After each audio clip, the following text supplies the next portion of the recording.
chapter and the first verse. King David grew old. The years had caught up with him. Even though they piled blankets on him, he couldn't keep warm. So his servant said to him, we're going to get a young virgin for our master. The king to be at his side and look after him. I bet she'll get in bed with you and arouse our master, the king. Jesus. So they searched the country of Israel for the most ravishing girl they could find. They found Abishag the Shunammite and brought her to the king. The girl was stunningly beautiful. She stayed at his side and looked after the king, but the king did not have sex with her. At this time, Adonijah, whose mother was Haggith, puffed himself up, saying, I'm the next king. He made quite a splash with chariots and riders and 50 men to run ahead of him. His father had spoiled him rotten as a child, never once reprimanding him. Besides that, he was very good looking and the next in line after Absalom. Adonijah talked with Joab, son of Zeruiah, and with Abiathar the priest, and they threw their weight on his side. But neither the priest Zadok, nor Benaiah, son of Jehoiada, nor Nathan the prophet, nor Shimei and Rei, nor David's personal bodyguard supported Adonijah. Next, Adonijah held a coronation feast, sacrificing sheep, cattle, and grain-fed heifers at the stone of Zoheleth near the Rogel spring. He invited all his brothers, the king's son, and everyone in Judah who had position and influence. But he did not invite the prophet Nathan, Benaiah, the bodyguards, or his brother Solomon. Nathan went to Bathsheba, Solomon's mother. Did you know that Adonijah, Haggith's son, has taken over as king, and our master David doesn't know a thing about it? Quickly now, let us tell you how you can save both your own life and Solomon's. Go immediately to King David. Speak up. Didn't you, my master, the king, promise me your son Solomon will be king after me and sit on my throne? So why is Adonijah now king? While you're talking with the king, I'll come in and corroborate your story. Bathsheba went at once to the king in his palace bedroom. He was so old. Abishag was at his side, making him comfortable. As Bathsheba bowed low, honoring the king, he said, what do you want? My master, she said, you promised me in God's name, your son Solomon will be king after me and sit on my throne. And now look what's happened. Adonijah has taken over his kingdom. My master, the king, doesn't even know about it. Doesn't even know it.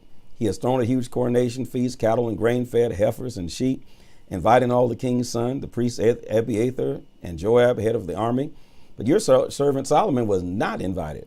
My master, the king, every eye in Israel is watching you to see what you'll do, to see who will sit on the throne of my master and the king after him.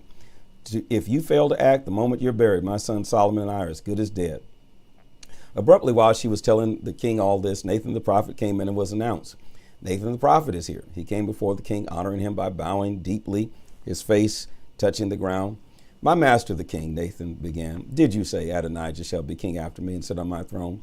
Because that's what's happening. He's thrown a huge coronation feast, cattle, grain-fed heifers, sheep, inviting all the king's son, the army officers, and Abiathar the priest. They're having a grand time, eating and drinking and shouting, long live King Adonijah. But I wasn't invited, nor was the priest Zadok, nor Benaiah son of Jehoiada, nor your servant Solomon. Is this something that my master the king has done behind our backs, not telling your servants who you intended to be king after you? King David took action. Get Bathsheba back in here. She entered and stood before the king. The king solemnly promised, as God lives, the God who delivered me from every kind of trouble, I'll do exactly what I promised in God's name, the God of Israel. Your son Solomon will be king after me and take my place on the throne, and I'll make sure it happens this very day. Bathsheba bowed lower, face to the ground, kneeling in reverence before the king. She said, oh, may my master, King David, live forever. King David said, call Zadok the priest, Nathan the prophet, and Benaiah son of Jehoiada. They came to the king. Then he ordered, gather my servants and mount my son Solomon on my royal mule and lead him in procession down to Gihon. When he get there, Zadok the priest and Nathan the prophet will anoint him king over Israel. Then blow the ram's horn trumpet and shout, long live King Solomon.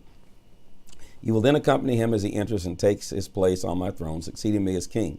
I have named him ruler over all Israel and Judah. Benaiah son of Jehoiada backed the king. Yes, and may God, the God of my master, the king, confirm it. Just as God has been with my master, the king, may he also be with Solomon, and make his rule even greater than that of my master, King David. Then Zadok the priest, Nathan the prophet, Benaiah son of Jehoiada, and the king's personal bodyguard, the Kerethites and the Pelethites, went down, mounted Solomon on King David's mule, and paraded with him to Gihon. Zadok the priest brought a flask of oil from the sanctuary and anointed Solomon. They blew the ram's horn trumpet, and everyone shouted, long live King Solomon. Everyone joined the fanfare, the band playing and the people singing, the very earth reverberating to the sound.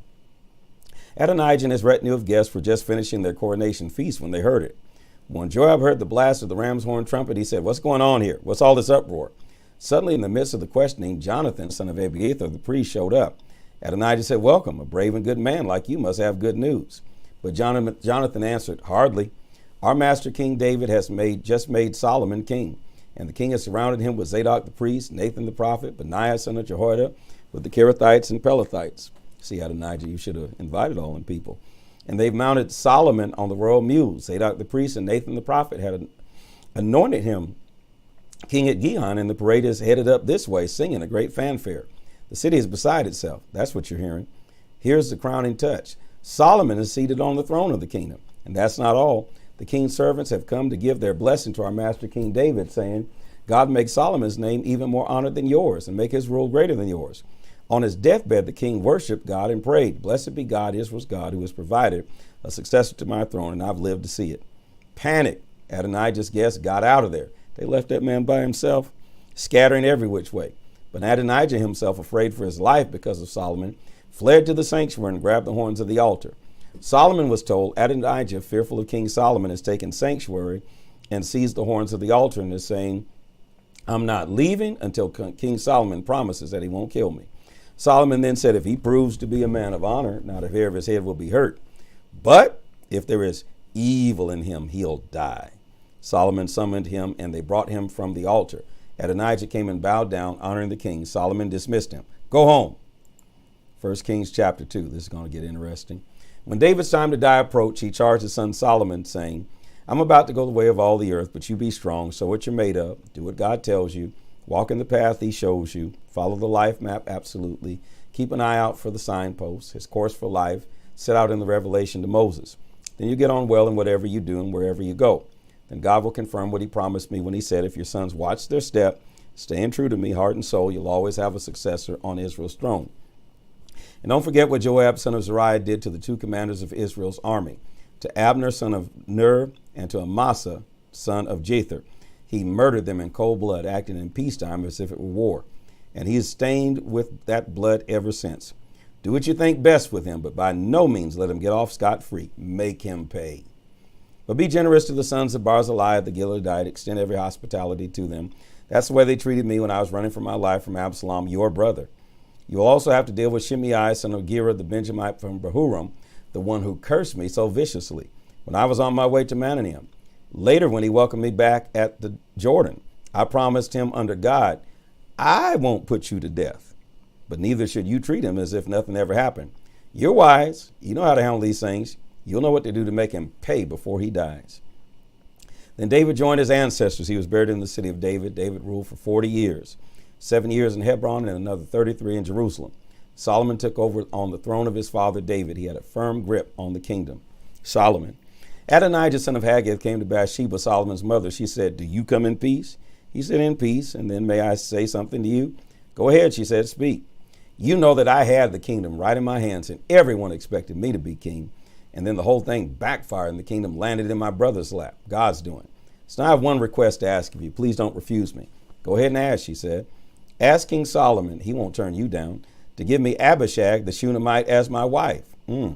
"Certainly," said Bathsheba, "I'll speak to the king for you."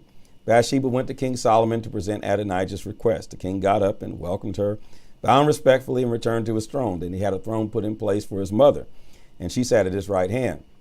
She said, "I have a small favor to ask of you. Don't refuse me." The king replied, "Go ahead, mother, of course, I won't refuse you."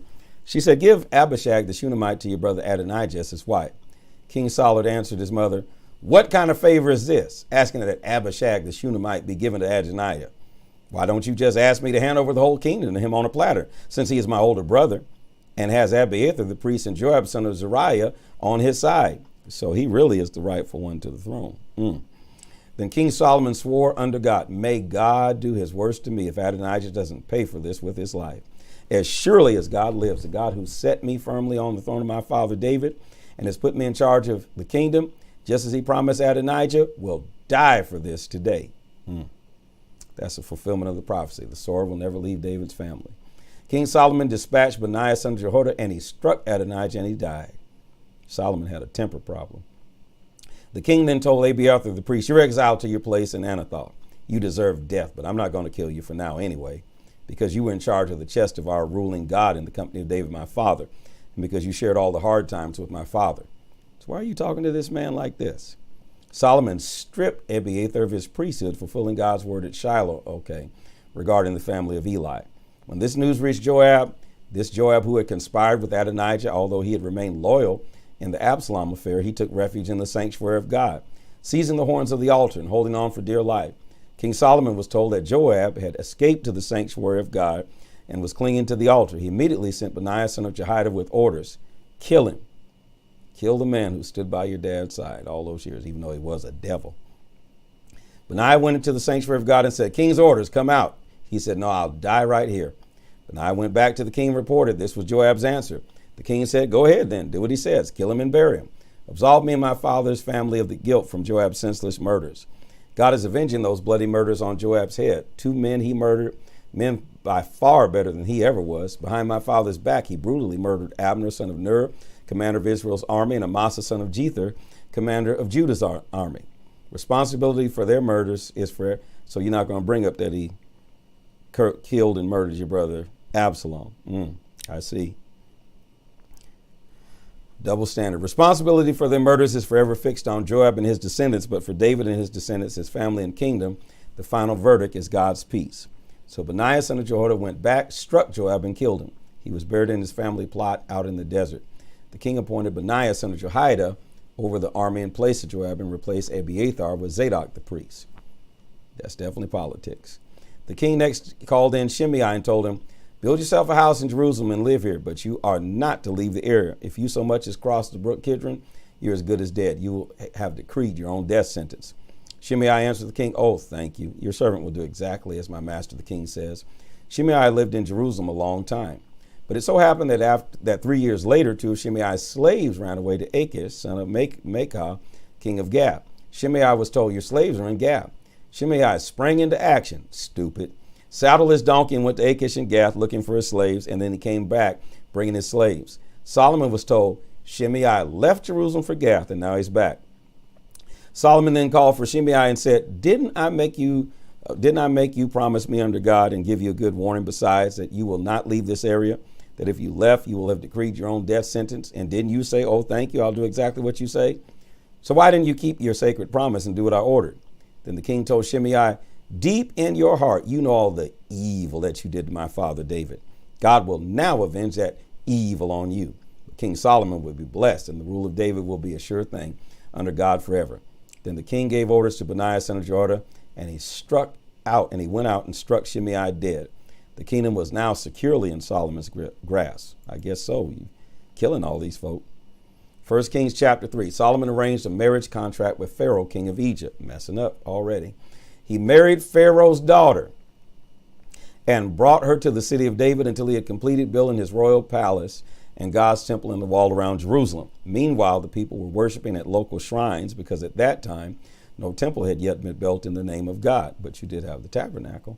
Solomon loved God and continued to live in the God-honoring ways of David his father, except that he also worshiped at the local shrines, offering sacrifices and burning incense. The king went to Gibeon, the most prestigious of the local shrines, to worship. He sacrificed 1,000 whole burnt offerings on that altar. That night there in Gibeon, God appeared to Solomon in a dream. God said, "What can I give you? Ask." Solomon said, "You were extravagantly generous in love with David, my father, and he lived faithfully in your presence. His relationships were just and his heart right. And you've persisted in this great and generous love by giving him, and this very day, a son to sit on his throne. And now here I am, God, my God. You have made me your servant, ruler of the kingdom in place of David, my father. I'm too young for this, a mere child. I don't know the ropes, hardly know the ins and outs of this job. And here I am, set down in the middle of the people you've chosen, a great people, far too many to ever count. Here's what I want. Give me a God-listening heart so I can lead your people well, discerning the difference between good and evil. For who on their own is capable of leading your glorious people?"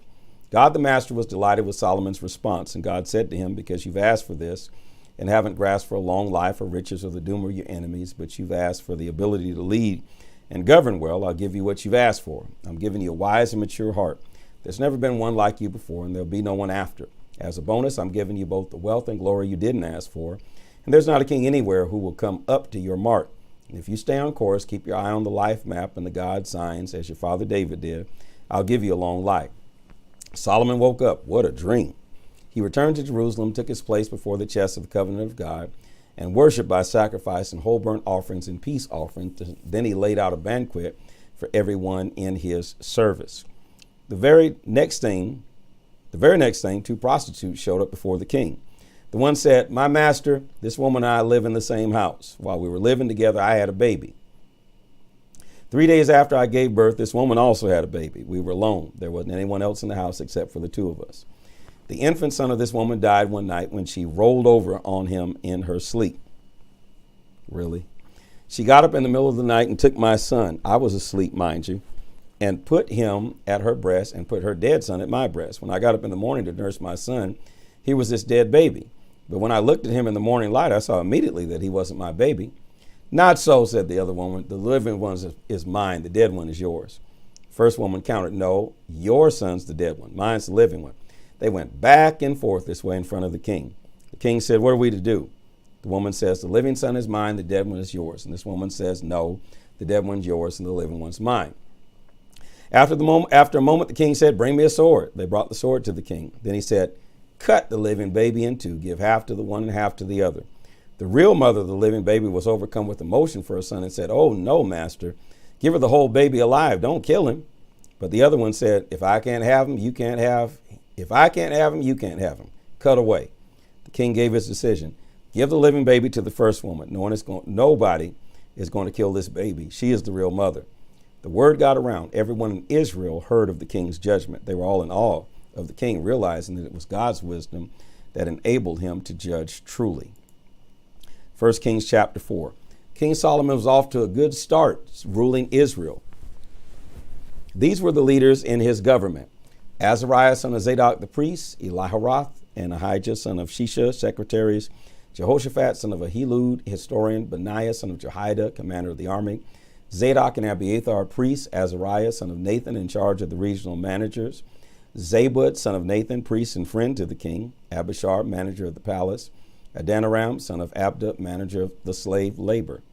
Solomon had 12 regional managers distributed throughout Israel. They were responsible for supplying provisions for the king and his administration. Each was in charge of bringing supplies for 1 month in the year. These are the names: Ben-Hur in the Ephraim hills; Ben-Deker in Makaz, Shalbim, Beth-Shemesh, and Elon Beth-Hanan; Ben-Hesed in Arubath. This included Sokah and all of Ephraim; Ben-Abindad in Naphoth Dor. He was married to Solomon's daughter Taphoth. Bena, son of Alid, and Tanakh and Megiddo, all of Bet-Shan, next to Zarathan, below Jezreel, and from Bet-Shan to Abel Maholah over to Jotming.